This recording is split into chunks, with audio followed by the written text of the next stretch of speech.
Welcome, listeners, to www.IronRadio.org, the website and podcast for all things strength sports and sports nutrition. With your hosts, Lonnie Lowry. Remember, Phil is like a gnarled old oak tree held together with scar tissue and bone spurs. Rob Fortney. And I'm telling you, the pain that I would suffer was beyond excruciating. And Phil Stevens. Do it, Rob. You'll kill all those nerves. Thanks for listening. Welcome, Iron Radio listeners. This is Lonnie Lowry. I'm a nutritionist and an exercise physiologist, a professor, and a former competitive bodybuilder. Hey, everybody. This is Phil Stevens. I own Strength Field. I'm a strength coach and athlete in powerlifting and whatever sport is I fancy at the time. So, Right on.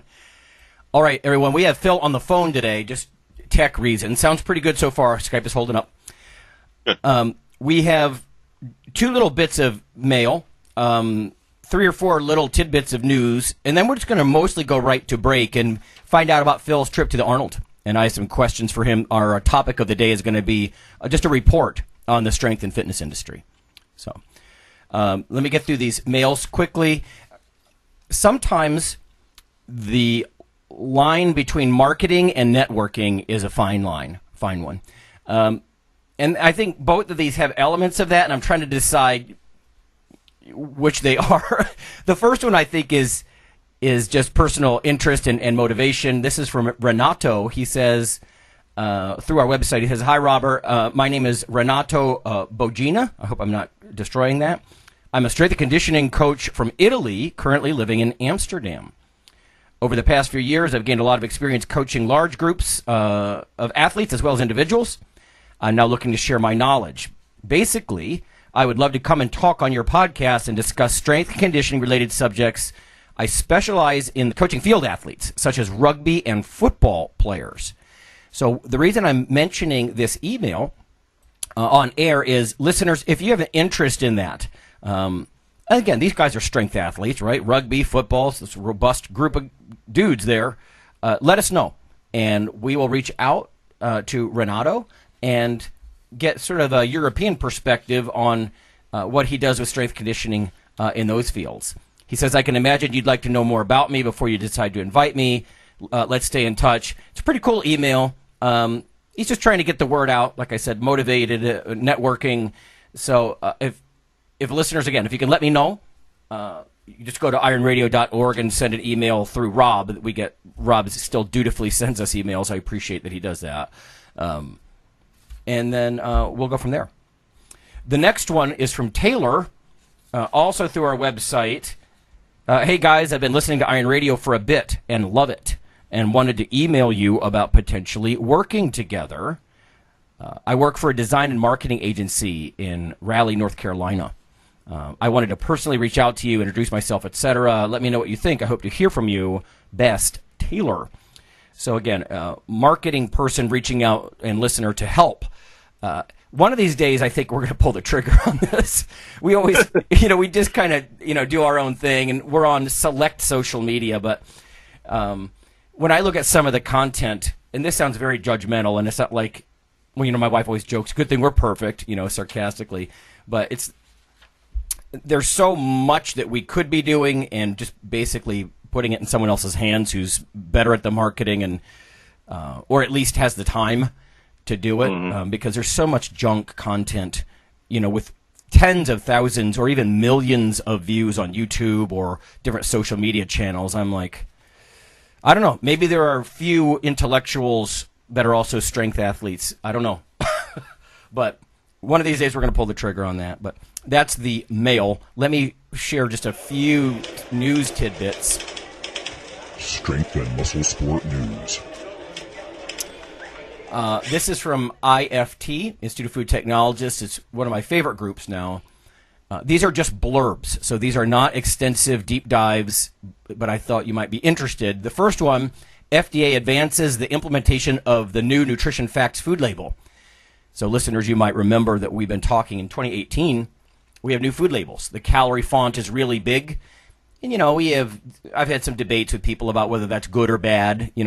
people tend to over-focus on calories instead of the quality of the food and the food pattern and that sort of thing. But so the new labels are getting advanced. It says the U.S. Food and Drug Administration, the FDA, Commissioner Scott Gottlieb released a statement on the agency's update to the new Nutrition Facts Panel, which includes significant changes to help consumers make more informed dietary choices, etc. It also provides guidance for food manufacturers, actually. So if you're not familiar with the food labels, in a nutshell, again, the font is real big.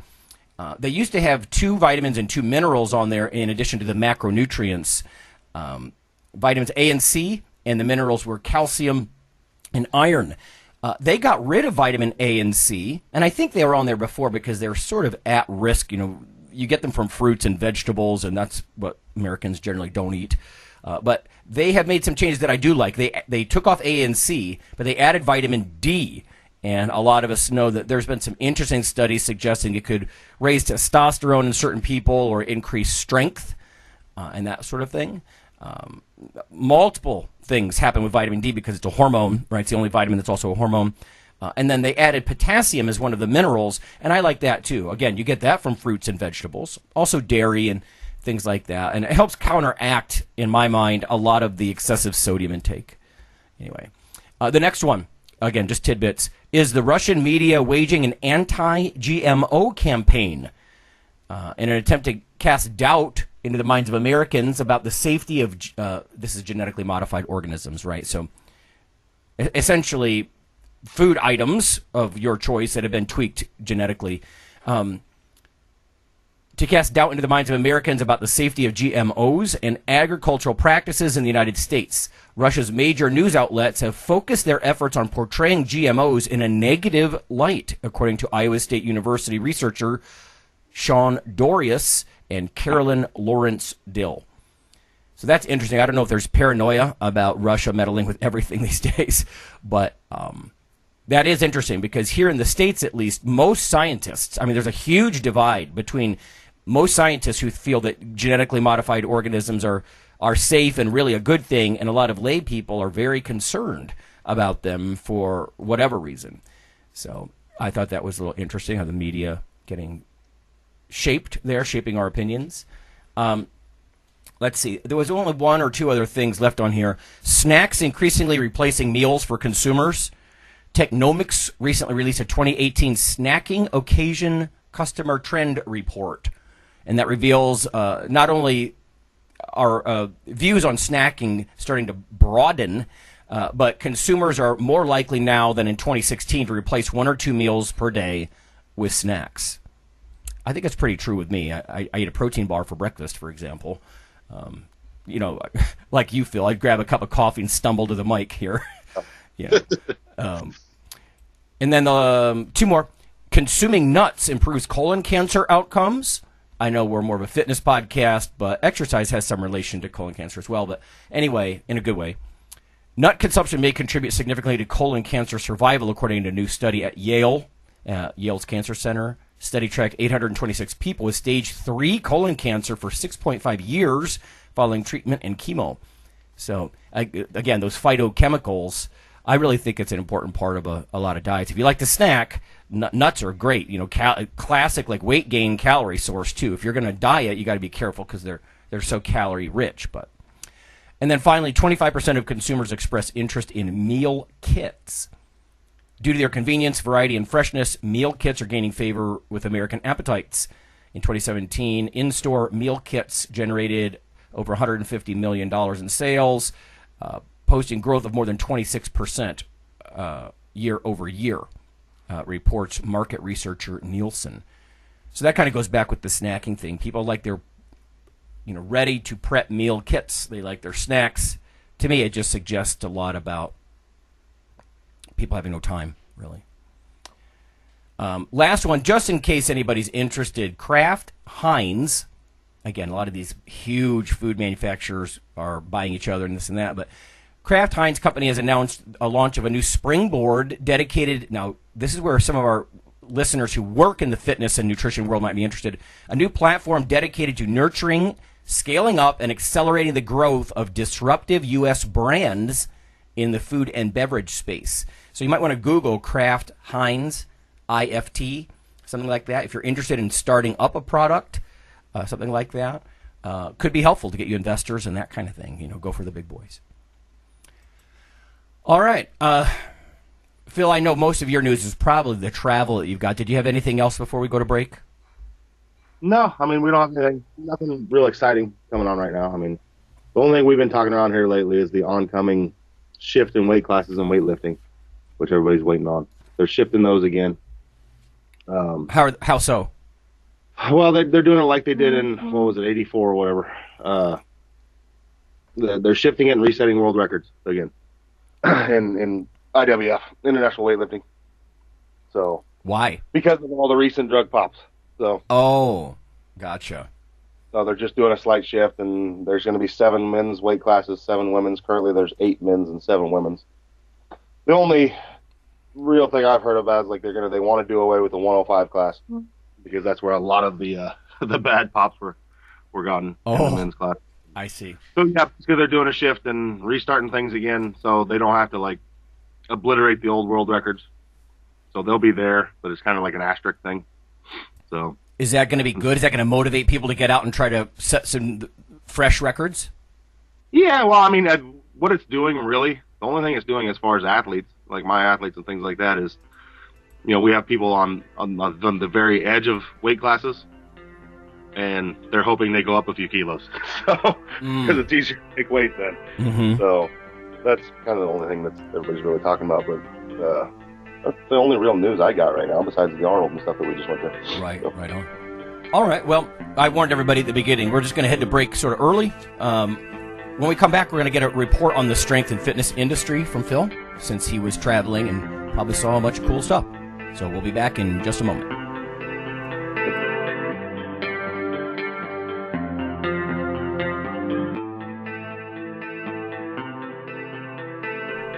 Hey listeners, this is Dr. Lonnie Lowry. If you've ever had anyone critique you on your protein intake as part of your weightlifting lifestyle, oh, you poor meathead, all that extra protein is going to rot your kidneys or weaken your bones or dehydrate you or give you gout or who knows what. There is a book available. You could simply Google CRC Press and Lowry.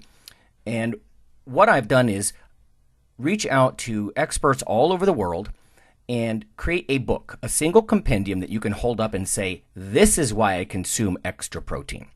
This can be very valuable when you're being quote-unquote educated by various professionals on the topic. There's an enormous amount of literature in this book on the safety, the effectiveness, how protein works in cells, the history of protein and weight trainers, much more. So again, please check out CRC Press and Protein and Lowry. You can just Google that. And I do, full disclosure, I do make a small single-digit royalty on the book. But that's not why I did it. I did it so we can all have something, our particular population, to both defend what we do and to inform our nutrition and our eating. Thanks.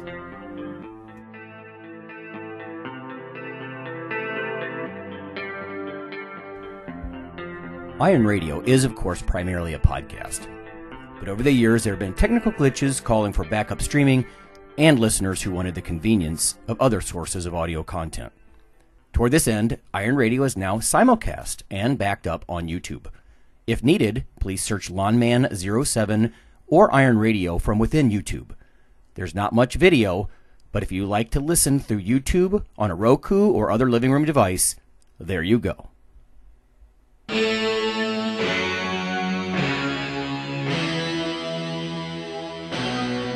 Like your weekly fix of Iron Radio?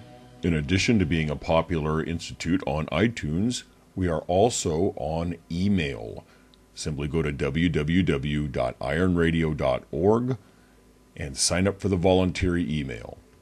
You'll get a once per week email, no more. That's little more than the show notes and a link to the audio. So go for it.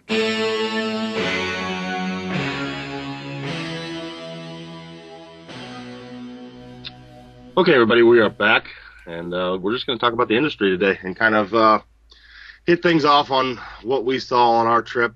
So it started off with the grueling 10-hour drive across the Midwest. Right. Somebody yesterday, they're like, I live in the boring part of Ohio. I was like, really? That I just drove from Kansas to Ohio and the whole part's flat and boring. So, Yeah. That's the bad part of it. But the flights and everything go up so crazy that a lot of people end up driving. That's not that bad, about 10-hour drive. So you get a lot of time, windshield time, some time to chat. And I think we brought like 15 people up with us this year. So had a few weightlifters. So that was the main reason to come. And then just, it's good for me to go in. It's my one time a year to go spend time with the Windlers and, go visit everybody at their booths that I know. So I will say this is probably, I've been to a lot of these things, Olympia and Arnold.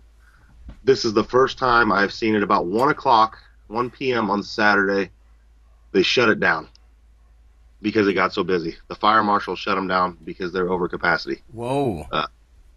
So it ended up being a one person goes out, one person can come in situation. Is how busy it was.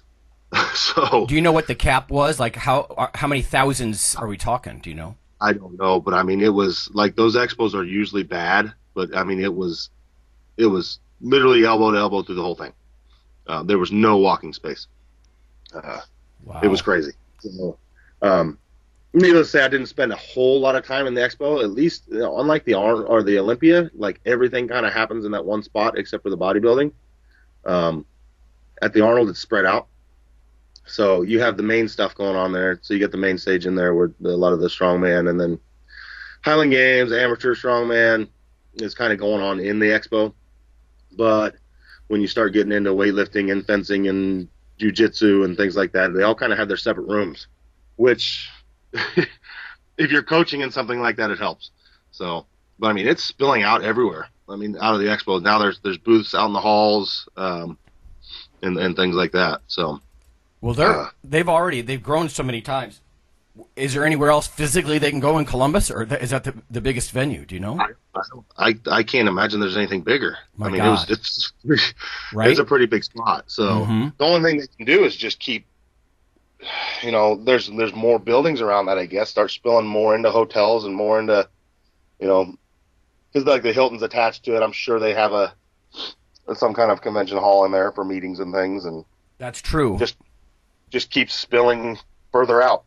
Yeah. I've been to some different sort of like Comic-Con type conventions and, that kind of thing, and just the nerdy type stuff, completely different genre, but that's what happens with those. They get so big that they spill into like 5 surrounding hotels because, like you said, they've got spaces, and I just didn't know as far as it might be a little – it's one thing to do a lecture in a hotel. It'd be another one to set up a stage and do lip. I don't see why you couldn't do some powerlifting if you brought in the right kind of stage. I don't know, platform. Yeah, exactly. Inside of a hotel room or something. But I mean, a lot of that ends up going on in the main stages in the expo. But which is awesome. If like everybody should experience the expo thing. But after you've done it, you kind of don't want to do it. I agree. Yep. If you're a coach or something, you have to deal with that, and like you're competing in the frickin' expo. It's a little crazy, but luckily my people were weightlifters and they were out in the other room, so we spent the majority of our time out there. Got to see Sarah Robles and things like that. Oh, good.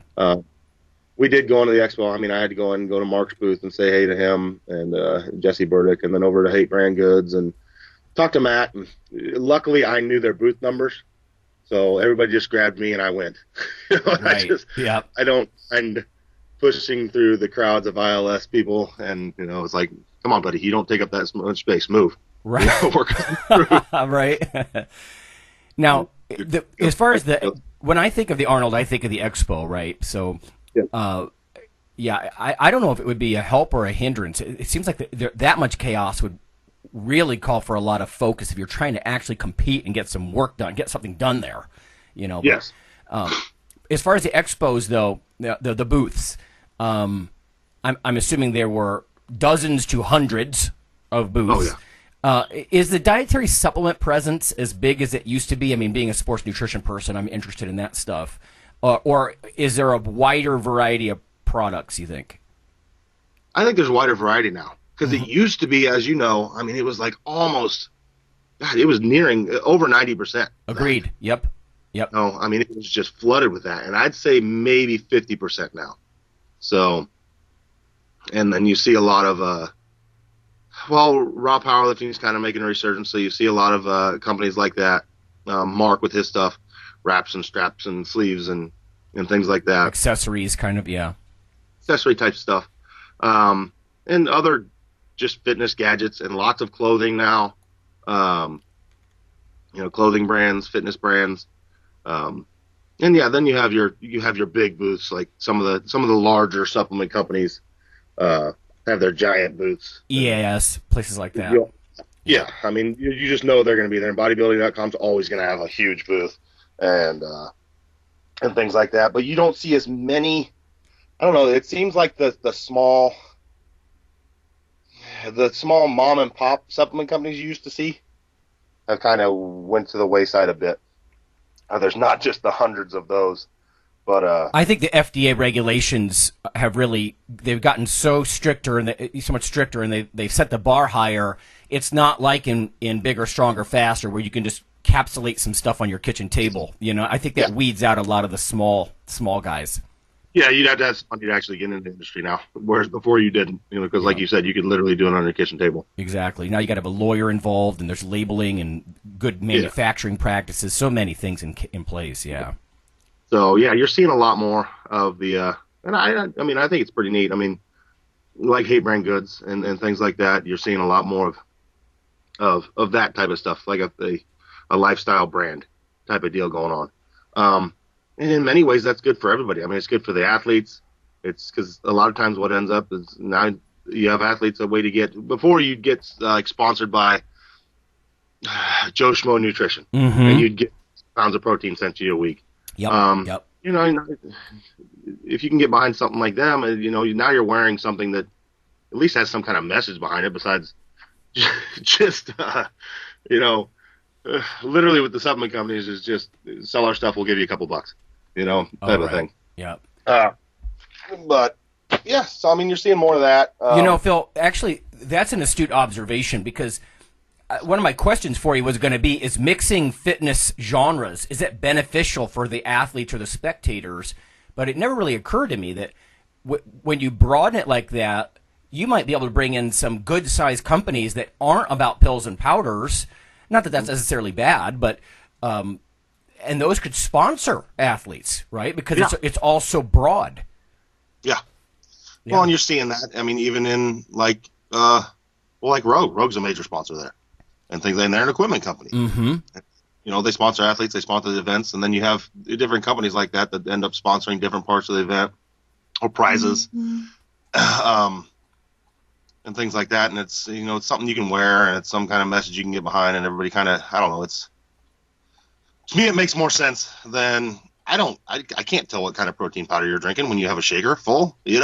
Does it irritate you though at all that like let's say, I mean, you bring in everything imaginable, badminton, tennis, yoga. Yeah. I mean, at some point, does it dilute the event for guys like yourself, like for the strength and fitness kind of person, or not so much? A good job at it, because basically what is in the largest part, what's inside the expo is none of that. So you have like the massive strongman competition, the amateur strongman, the powerlifting, and the highlight.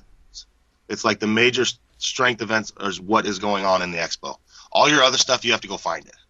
Okay. If that makes sense. So, like, if I wanted to go watch fencing, I'd got to go down the hall into a little room and find it. It's so you're still majorly flooded with, like, arguably, I would say probably the Arnold Strongman is now probably the feature event at it. It's not the bodybuilding. Wow. Yeah.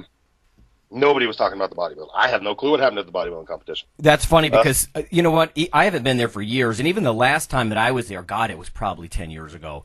But I got that feeling that, I mean, the Arnold, I still think about, I call it the Arnold Classic. I tend not to think Arnold Fitness Weekend, but even 10 years ago, the bodybuilding stuff was really sort of not the main event, or, on its way out as the main event. So I hear you. I mean, I really think it's the strongman competition now. I mean, but it's hard to argue that. I mean, it's a spectacle. It's what Hathor came in and deadlifted 1,044. Oh God. Yeah, I mean it's and those guys are up there fighting. I think the purse was $72,000. They're going to work hard for that, and they're going to put on a show. So right on, yeah. And now you got the Highland Games going on inside. They figured out a neat way to, they had that one year where it was disastrous and they did it outside and everybody got like snowed and rained on. They figured out a way to bring it indoors. So now we had Dan on when you asked Dan to come on. He was saying when they first moved it inside, weren't they hitting the ceiling with some of the throws? Yeah, last year Spencer hit the ceiling with the sheath. So they made it heavier this year. And that worked. It worked out, but Spencer came in and crushed things again.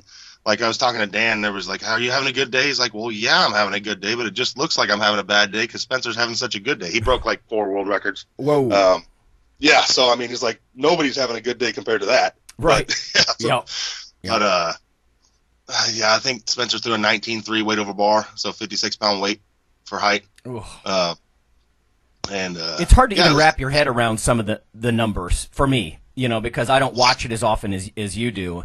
But yeah, they're just so beyond normal human range. A lot of this stuff that it makes your head swim. Yeah, and I mean that's where we've talked about it before. But I mean, the Olympia has taken a back seat, and they're trying to play catch up. Yes. I don't think just because Arnold got on this first, and now I mean. It's a lot more to look at. It's a lot more of a spectacle when you have Highland Games going on, powerlifting, strongman, all this, plus the booths. It gives you something else to look for besides just you had those hundreds and hundreds of people like standing at booths yelling and screaming to get a T-shirt. And things like that. Yeah, that gets tiresome for sure. Yeah, I mean, we got caught in a crowd of those. Like, this was my wife's first year ever going to something like this. Oh. Get me out of here. Right. Get me out of here. Yeah, you have to have a lot of patience because there's so many boneheads, like you said, walking around like, dude, you don't take up that much space. You get the guys that are, I've heard all kinds of terms for it, mating posture, grapefruit smugglers, like they have grapefruit under their armpits, like they're walking around trying to look big. Yeah. It's like, just settle down, grow up a little bit. And it's pretty interesting whenever Arnold's coming through. So basically what happens is he ran past us twice. So a big troop of dogs comes through. Yeah, I remember. And then here comes the police, and everybody out of the way, out of the way, out of the way, and Right. He looks good. Is what I'll say. I mean, he looks really good for his age. I suspect, and I might get some hate for this, I don't know, but I remember. Do you remember the whole thing with Stallone? And he discovered like growth hormone, and his physique transformed. Yeah. And he got popped coming back in from the States from Australia, I believe it was. For whatever reason, that people that are that rich or famous, they just don't go to jail like regular people. I don't know. Yeah. But I suspect that somehow Arnold took a clue from that, and just like you said, he for a while he was not looking so good when he was governor, and people were like, "Oh God, look at his physique," and there was these paparazzi photos, and now, yeah, I agree. I mean, Stallone and Arnold, they're looking crazy good for guys in their 70s or whatever. That's what people are in their 70s. I mean, they look, and it's pretty good. I think it's GH. I remember Stallone saying, "It's the fountain of youth. You don't understand." Yeah. Like that. So, but good though. I'm glad he looks good. Good on him. Yeah. Yeah. I hope I look that good at 70. Damn right. But no, it was good. I mean, like I said, and then I had a couple weightlifters, and we showed well. So Bobby took second, so she took home silver medal. Oh. In the masters class, and then Lindsay took 12th out of 58 in the open. So not bad. I mean, and then we had another lifter, Sal, and like I said, got to see Sarah Robles and things like that. They were watching. So. It was. It doesn't feel like a big meet with the weightlifting because you go to the other. Like this is an American Open series, and we went to the American Open series in, where were we? Michigan, and it was a huge stage. But the way they tuck these things in the little rooms, like I think weightlifting had 3 rooms, so it was almost like you were at a smaller competition. But is it hard? Is it hard to even know if you're watching? I mean, aside from the numbers. Like an amateur or a pro? Are the pros and amateurs all mixed around? Like if somebody's a noob and they go down there for the first time, how do you find the pros? They're just on the big center main stages? Is that kind of the idea? With the strongman or whatever, they're going to be on the big center stage. Yeah, okay. Mm-hmm. Whereas like the amateur strongman was out on the floor with the booths. So, and they just had that area caged off. So yeah, still, I think there's a draw for amateur. Like when you took your people, I didn't know you took such a big group. Goodness, but it's got to be some draw to be able to compete at the same event where there are pros competing. Yeah. It's just it raises the stakes somehow, makes it feel more important. For sure. Well, and then weightlifting this year, they ended up making the Arnold part of the AO series, so it wasn't just usually it's an anybody can sign up meet, but now it was you had to qualify to come to it. So okay, to lift that, you had to have a qualifying total. So yeah, I mean, it was good. Cool. No, that's cool. So just looking at some of my questions here, we talked about sort of what's changed and that sort of thing, and the direction of it and that sort of thing. One of my questions was about local gyms. So obviously these very broad fitness expos, that's something new on the landscape to me in the last 3 to 5 years. I mean, Arnold was first, and everybody's taken a page from that. Hey, I can do this on a smaller scale. Yeah. I mean, like when we had Chris Bongiovanni on, she's doing that up in Minnesota and that sort of thing. Is that a good thing for isolated lifters? Like, do you think, because you mentioned a few weeks ago that the fitness industry sort of kicks off in March, and it's the Arnold that does it. I mean, from at least the strength part of the fitness industry. How does that interface with small, isolated gyms? Do you think they don't care? Do you think it's a motivation? I mean, you took a pretty big group there, Is it good for the people that are out there in the garages and the blood, sweat, and tears kinds of gyms? I mean, I don't think it affects you much as far as like that kicks off the season unless you have competitors. Yeah. I mean, yeah. It is a big, like even for amateur strongman, it's a bigger competition. And then if you're dealing with the weightlifters, same thing. This is the first in the series to qualify for a bigger competition. They are starting to turn it into that. So probably, I can't say they probably just happened upon this by chance. There's probably some person smarter than me behind the behind the street scenes, and that's they're turning this thing into where it is that. I mean, well, the reason I ask, you're so competitively minded, that there's also a huge spectator component to this, and it makes me wonder, is there a trickle down kind of effect where you see local groups like, somehow getting motivated, or even individual solo lifters, and their gym partners or whatever. Well, it's a way to get seen. I mean, if you can get on the stage there and put up something big in front of a big crowd, it's a good way to start getting your name out there. And part of that, I mean, in all these sports, I mean, now with social media, part of it is getting your name out there. That's like JP, he was the first American to walk out and squat over 1,000 raw. And a lot of people didn't know who the hell he was. So when you left, so him going to that, like he was at the animal cage this weekend, which the animal cage has become a big spectacle over the last 10 years. He hit 925 for a double in the animal cage. And, you can start going into things like that and into the competitions and start broadening the scope of people who know who the heck you are. Get noticed. Yeah. It's got to be good, because one of the things about social media is, in one sense, people are more connected, but in another, you have to physically come together in a location. Like when it was more just bodybuilding oriented, I mean, bodybuilders are so few and far between. I mean, you could walk around for a month and not see one, Yeah. And that it was a place for all of them to sort of come together. So I think physically coming together is a big deal, even if it's just to watch and get motivated. Even if you're not JP and going to get noticed, watching something like that, I would think that would be some fuel for motivation for your own training. Like, damn, that was ridiculous. Well, it's become a place. I'd argue almost it has become the place for, if you follow somebody on social media, you have the potential to go meet them. Yeah. We're going to be there. So, I mean, it's kind of, if you're inspired by somebody, well, I'm going to go up there and meet them.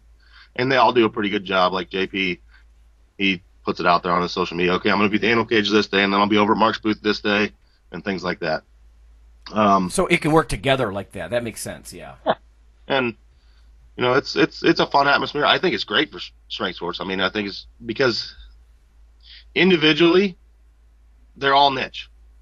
Like it's never going to be huge. Powerlifting, it's a lot bigger than it was, but it's never going to be huge. You get them all together, and now it has some purchasing power. Like you'd never be able to fill that convention in the hall up with just strongman. It wouldn't support it. It's sort of like being part of a insurance co-op, so you have more purchasing power. Except this is more for marketing power.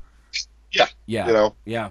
So they join together and it creates something larger than any one of them. So, and then you see a lot of people crossing platforms now. You're seeing a lot of with the women, like doing figure and lifting. Okay. Yeah. Things like that. So you see a lot of cross-platform stuff, or be people bouncing between sports, strongman and powerlifting, whatever. So we've talked about that in the past too. That's full circle, isn't it? Like almost back to Muscle Beach days, where you couldn't just be pretty, but you were expected. You couldn't be all show and no go. Yeah. And interesting. Have you watched the Born Strong documentary? No. Mm-mm. You should watch that. So Arnold's in there and he talks about it. And he's like, the reason he wanted to bring strongman in was him growing up where he did. He said you'd have halls, and they were like bars where people lifted in. And it was a lot of, they go in there and drink and people watch, and then you pick up big things.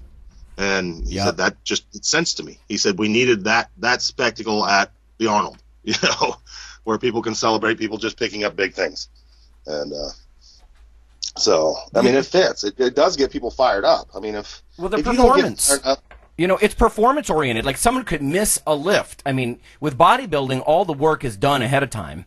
And don't get me wrong, that can be a spectacle too. You're like, look at that monster, and that can be very motivational and stuff. But like it's not coming down to a split second good lift, bad lift kind of thing. And that's the kind of stuff that has some spectator draw, I would think.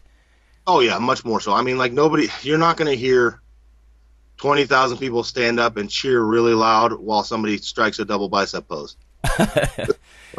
But when somebody's yanking on 1,044 pounds, you kind of get into that. You feed off that energy, and everybody gets up and they're, right, screaming and it gets the crowd incited. So it's energizing. How many of your group were new to an event of this size? 'Cause, I mean, you're an old scarred veteran here, but do you have some pretty newbies? much? There was just me. Who was it? Me and Dal. Dal went last year with me, and maybe one more person, and the rest of them they tagged along they'd never been to something like this. Well, Dal's a big boy. I mean, has he been down there for many years, or no? Last year was his first. Last year was his first, yeah. And wow. Right now we just checked it out. He's number one in the world right now at 242 lifters. Ooh. With a 2022 total, so he's doing well. We had, like I said, most of them were new. And it was about 50-50 on the ones who liked the expo and the other ones who were like, get me the hell out of here. That's too many people. So, right. I'm definitely in that crew. Like I said, I enjoyed like my first Olympia and things like that. And you go to every freaking booth. Now it's like, okay, let me draw a map. We're getting in here and getting out. Yeah, that's actually a bit of advice for people. This is true. Science conferences, because some of them are huge, 20,000 people, or big fitness festivals you almost have to pick just like 2 cool things to do per day. Don't try to do everything, because you're just going to you'll run yourself ragged. There's too much shit going on, and you can't overschedule yourself. Because you're right, I used to do the same thing. It's like try to hit every booth, get as many freebies as possible, and then after a while you start getting kind of irritated and exhausted. Because there's just too much. There's too much there to do. I think there was like 28 or 30 rows of vendors. Wow. Yeah. Wow. So each row, I don't know how many, but it was big. I mean, it would take on Saturday, it would have taken you, if you wanted to go through the whole thing, you would have spent an 8-hour day just making it through the crowd. And no, I'm not doing that. Yeah. I went in, and whenever I made it to a booth, I'm lucky because I just know people. So, I mean, we'd make it to a booth, and I'd jump behind it. It's like, get me out of that. Yeah. So we'd go back behind the booth and then start shooting the shit and get our little break before okay, give me some water. We're going. Yeah, back at it. To the next booth. But, like I said, I mean, it's a neat spectacle if that's what you're into, but it's not me anymore. So I want in and out. I want to see my people and get out of there. And that's, I know Jim Wendler went down Friday, and then he skipped Saturday and just waited at his house for us. So we spent the evening there. No, I'm not going back down. But so we spent the evening over there talking and things like that. So he's like this, big troll lives in a cage or a cave. Yeah, I don't know, and exactly. he comes out when he has to. I mean that in a nice way. I've always liked Jim. I think he's a cool guy, but it's just funny how kind of salty and almost intolerant, because like you said, it wears on you. All that initial excitement when you see it for the first time, you're like, oh my God, this is so awesome. And then, yeah, you do that maybe the second time it loses a little luster, or the third, and then after a while you're like, I don't know, get me the hell out of here, No, and we had an interesting conversation. I mean, I guess on Thursday night or something like that, Jim did a podcast with Matt Vincent. Oh, good, yeah. Mm-hmm. He said one of the questions he has was, how do you stay relevant? Because you don't go to things like this. Because he doesn't. So right, yeah. And his answer was, he said, well, I've trained for my whole life, and I love training, and I always will, so I always study it. And he said the training always beats it. He said I don't have to stay relevant because training will always be relevant. As long as I'm putting out good new information, and he doesn't have to fight to be relevant like somebody trying to sell the newest supplement. They need to get out there and they have to go out there and sell you on it. He has a name. People know he puts out good information. Mm-hmm. So they're waiting for that new information. So hey, speaking of which, were there did you see a lot of people live broadcasting from booths? Like you said, social media, I consider podcasting part of that. Did you see people doing that? Yeah, there's a lot of that goes on. Like I know Mark, that's a big part of his deal. He has in one of his booths, like half of it is set up for interviews and things like that. There were lots of cameras going around and things like that. You get a lot of on-site stuff going on. I've sort of had in the back of my mind having a booth down there. Might be neat to sort of partner with, I don't know, like maybe get a hold of one of the guys. Like we've had Steve Hertzler on this show. He's an old buddy of mine. Or see if we can't do something with EAS or one of the bigger booths. I'm not going to have a little IronRadio booth in the corner, and doing nothing. Yeah. But it might be fun to go down there and be the media source for some established, I don't know, booth. It might be kind of fun, actually. We would have to get like 4 or 5 reporters that are willing to walk through the crowd. Right. Hey, that's a good idea. Not want to do that. Cell phones have changed so much. You don't have to have some huge mic, like when I travel oftentimes with Mike Nelson, he's got this awesome mic, expensive looking mic, and he kind of plugs in and sets up. And honestly, I've recorded stuff with my phone that sounds fantastic when I go, edit the show and stuff. So it's just not that hard to go get interviews. I imagine as long as you could deal with all that noise in the background. That's the only issue. Would just be how many people there are. But I mean, that kind of plays into that noise kind of plays into the spectacle of where you are. So you could work it to your advantage, I think. But did you walk away from that event with any gold nuggets or motivation or anything, or was it more the same? What do you think? Yeah, I mean, it's always as far as the event goes, no. I always leave because we always end up spending time with Wendler, and it's always refreshing to be able to sit down with him and talk training. So we'll sit down for several hours and, what are you working on now, this and that? And as a coach, that's always inspiring to me because we'll bounce ideas off each other, what he's working on, what I'm working on, and things like that, because we're both kind of working on some of the same stuff now as far as like I'm taking over a high school team, strength and conditioning, and he's doing a lot of that. Okay. So what are you doing with him? What are you doing? And that's the inspiring part to me, is that. And also, I mean, like me and Jim talked about as well, it's inspiring for me to see people like Mark and people like Jim and things where, like, we knew them 15 years ago. They were all living out of the back of the trucks. Right. That's where we all were. Yeah. And seeing how far some of these people have come, it's inspiring, and you're really happy for them, of what they've pulled off. So, right. Itself is an inspiration. There are so many people now in fitness. I mean, all you have to do is check out YouTube or podcast. Everybody's got some social media presence, and they're all trying to market something, which is usually themselves, and you get it's so tiresome to deal with the self-aggrandizing. Yes. I'm the product. It's like, well, how satisfying for you, but what are you actually bringing anything of worth to the table? And I think that's something that actually Jim and what we do on Iron Radio is we have in common in that we do our thing, we talk shop, and if, instead of constantly trying to launch something, sell something, and I get it, Jim will sell things, but like you said, if it's helpful to the community, that's different, and Rob used to always be about the training. I'm just about the training. I don't even need to compete all the time. I don't think there's anything wrong with that. You know, it's almost the opposite of where everybody else is going, as far as instead of constantly self-promoting, you're just, seeing what you can add to the community, I guess. Yeah, and that's what I get bothered all the time because I rarely put up. There's rarely a video or an image of me lifting. Yeah, yeah. It's because I'm the one doing the filming. I put up my people, and it's like I'll show you what I can do, and I'll post about it if I hit something that I'm proud of. I'll just put up some words about it, but I'm not taking the time to film myself. Well, it's like family photos. You're the dad behind the camera, Yeah, and it's like they're like, well, no video didn't happen. I was like, well, come to my next meeting, I'll just show you there. Right. I'm not in the gym. Right. No, I get it. Yeah. But no, it's also neat. You can see booth-wise, people like Mark, people like Matt Vincent who've been in this a long time, and then slowly made something. You can see the difference. You can tell, like we talked about with training, you do it for 10 years, and then start coaching or something like that. You can see that in brands too. I mean, I'm not going to name any names, but it's like you'll walk up to some fitness brands like, dude, have you ever squatted? You don't look like it. And they're just latching onto this trend.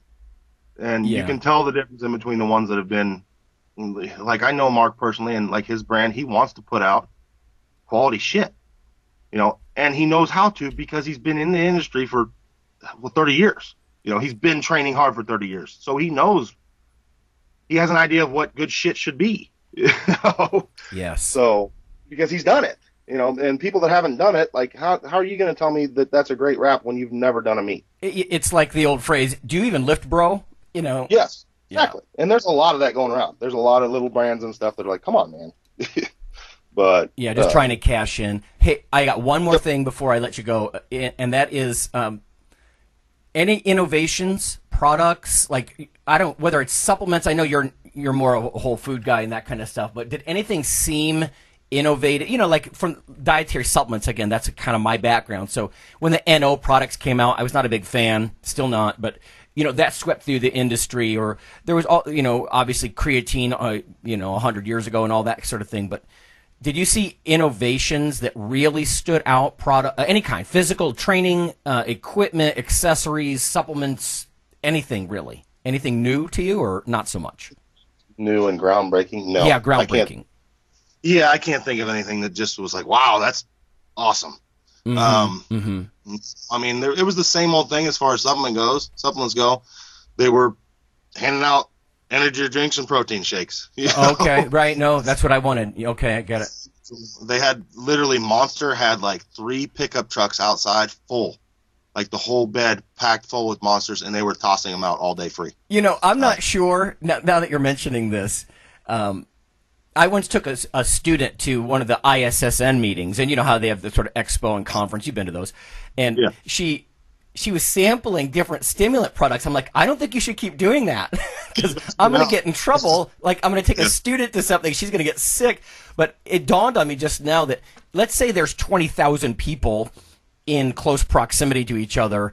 I'm not sure getting everybody wired on energy drinks, that many people, is a good idea. Yeah, it was nothing but highly caffeinated protein farts, man. It was horrible. Well, and just the agitation, I'm almost surprised fights don't break out more than they do, Surprised more than there are, especially with that group in there. So exactly. That group, but yeah, like the Macho Men, and they're all wired to the gills on Monster and Red Bull or something, Yeah. Yeah. No, I mean, I didn't see anything that was just like nothing that was just amazing. Well, and let's face it, you can't expect that every year. I mean, if you were to listen to most marketing everything is the new rules of that, and the revolution of this or that. You can't have new rules and revolutions every single year.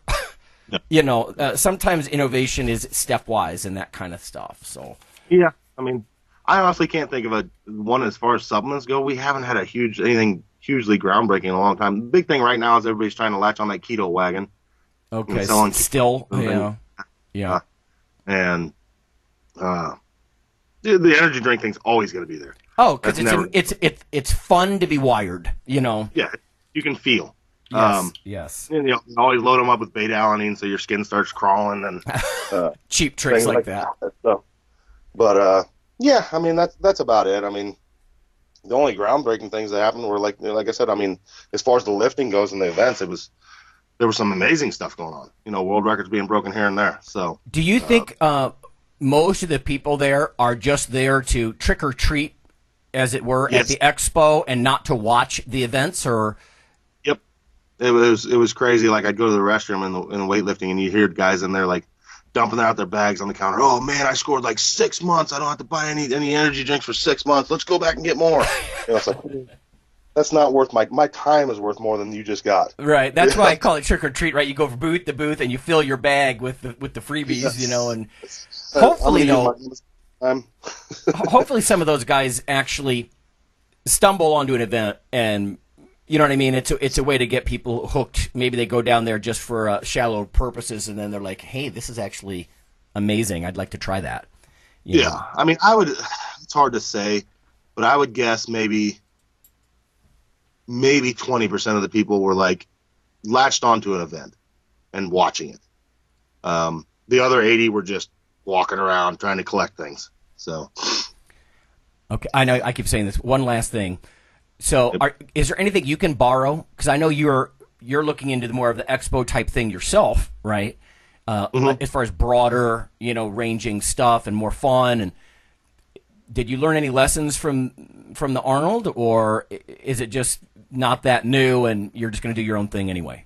I really think it's like what Dan talked about. A big part of having something successful, like they do with the Highland Game Pros, it's more than just being a good athlete. It's being a showman. Mm-hmm. If you get the show up they're going to put on a show, that's going to help draw people. Like I don't know, if Hafthor like deadlifted 1,044 pounds and just put his head down and walked off quietly, right? But he gets up and he stands up and he cheers and yells and rips his shirt off. Right. That's what you need is that type of thing. Showmanship. So it's kind of like picking athletes and things like that'll fit this well. It is a good thing. And then just what they've done good with the Arnold is like it is not the whole city is behind it. Is what they've done. So they slowly gained it to where it's that. The whole city knows, okay, we're going to make millions and millions of dollars for our economy. That's right. So, I mean, they have the whole police forces there. Everybody, like, the whole city comes into this thing. And it's a great thing for the city every year. I've seen that in other genres, too. Again, like Gen Con and Comic Con and stuff. Like, the cities love this stuff because it brings in, 500,000 people or 250,000 people or something crazy. And every restaurant, every industry around, a 10-mile radius benefits from it. And I think that can't be done overnight. That's something you have to slowly, like with the event we got coming up, we have the city behind us. They're not 100%, but they're excited. Yep. But if we pull in a bunch of money, hey, let's see what we can turn this into. Right. This could grow over years. One of my athletes was joking, and they're like, we need to start up the Phil instead of the Arnold. Yeah. But just call it the Phil. And I was like, in my experience, local events, almost of any kind, if you just keep doing them every year, the good ones naturally grow. Like you said, it doesn't happen overnight. And so your first time out, you might have just a few dozen people. But after you do it for 10 or 20 years, you could have thousands. The word gets out. So. Okay. Well, good stuff. Thanks for the update. Like I said, I haven't been down there in years, and it's fun to talk about, Yeah, for sure. So. All right, everyone. We'll see you next time. Bye.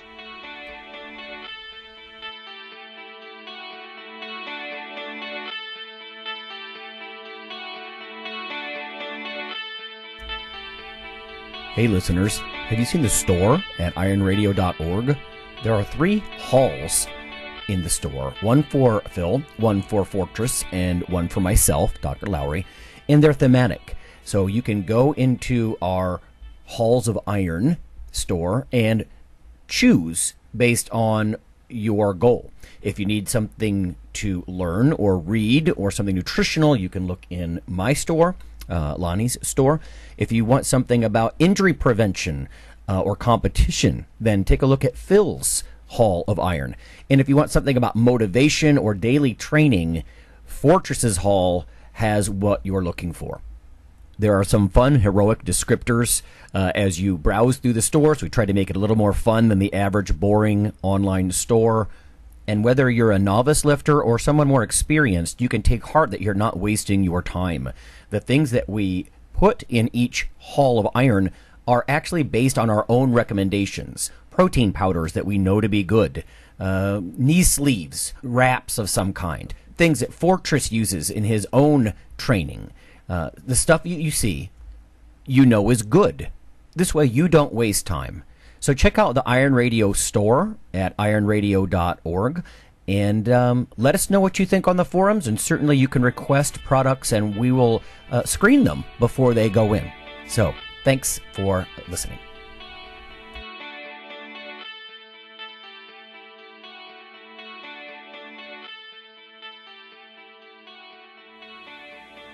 Iron Radio is accepting donations.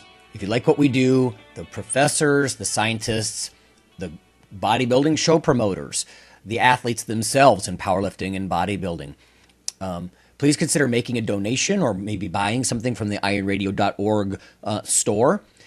We also are accepting supporting members. So for $4 a month, which is frankly less than the bank sneaks out of your account in fees, you can step up and support a form of sort of public radio for the bodybuilding and powerlifting and strength community. The Iron Radio podcast and all of the audio on ironradio.org is for informational purposes only. If you're interested in starting a diet or exercise program, it's important to check with your physician. Also seek the help of registered dietitians, athletic trainers, and qualified exercise physiologists in order to make the progress that you need.